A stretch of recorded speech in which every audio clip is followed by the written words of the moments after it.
Danny, as football works, there's not much time to digest everything between games, and how's the mood been since the defeat on Tuesday, looking ahead to the game at Newport on Saturday? I think for us it's always to follow the same process. Off the back of the performance, it's always to try to reflect, to review. We always deal in the truth with the players, and you know, this is elite sport. It's not meant to be comfortable. For me, nothing gets achieved in the comfort zone. I don't like the comfort zone. It always makes me feel nervous. I always think that someone else is working harder than me. So I don't mind it being uncomfortable.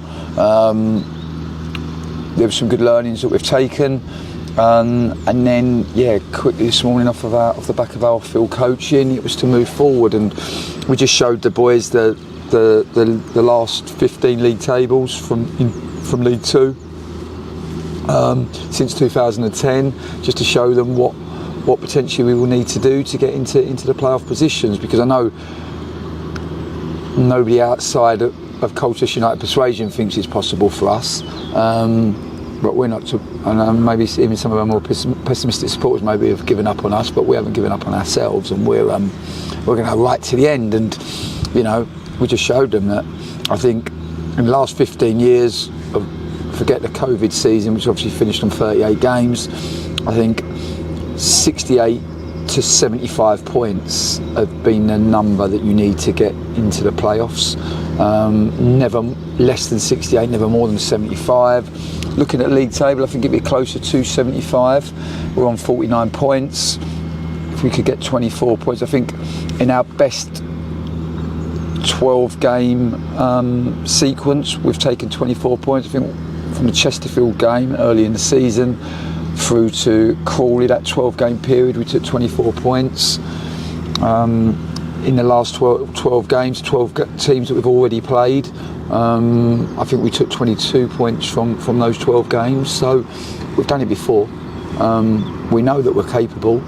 We just have to keep taking the learning, keep trying to evolve and improve, hope to get one or two back that are really crucial to the way that we want to play, and then push on and give it everything we've got.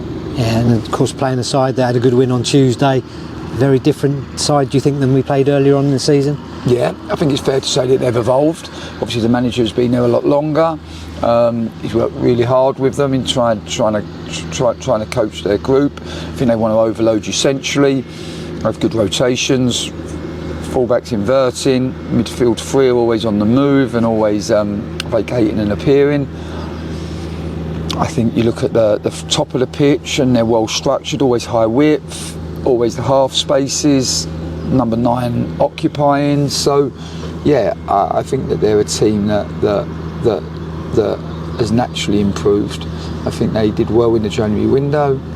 They would have been buoyed by their late comeback against Tranmere on Tuesday. I watched that game yesterday, as well as the Fleetwood draw and the win that they had the loss that they had against Cambridge. You know, Cambridge are a very good team in this level.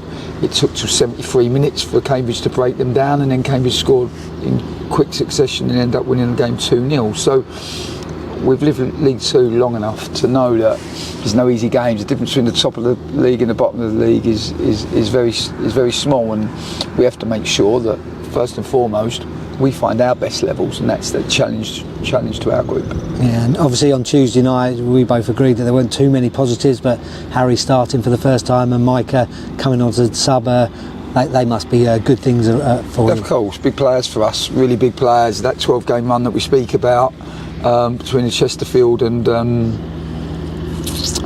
Crawley game, they both would have played in almost all of those, either starting or finishing. So important players to us, and great to have them back. And speaking to Micah, he can't wait to be back playing again, and he also says that he loves playing football.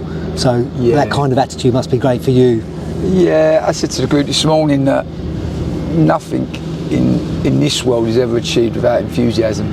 So you always need to have enough enthusiasm, and the boys that love football, that have that natural enthusiasm for the game, are worth their weight in gold, because it's such an infectious quality, and we need to pack all of that enthusiasm on Friday to travel down to Newport, and then try to give the very best version of ourselves come 3 o'clock Saturday.